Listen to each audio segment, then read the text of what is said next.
Пайғамбар салсам не дейді? Иништахаху акалаху дейді.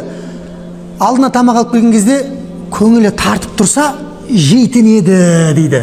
Ва ин карихаху таракаху дейді. Егер де ұнамаса жай бетіп ысырып қояды да келесі ұнайтын нәрсесін жеп шұқылап отырады екен. Немене сылдыр су қылғансыңдар ма? Ішінде деген май деген толып тұр ғой, жүрегімізді алып өлетін болдық қой мына. Етті тұздап не қылыңдаршы деген сияқты тамаққа ешқашан не істемейтін болған, мін тақпайтын болған. Міне ең біздің қате жіберетін сүннет осы. Жеңшелердің ренжитін содан басталады. Ұнамай ма тамақ? Үндемей жайлап қойып қоя сал болды.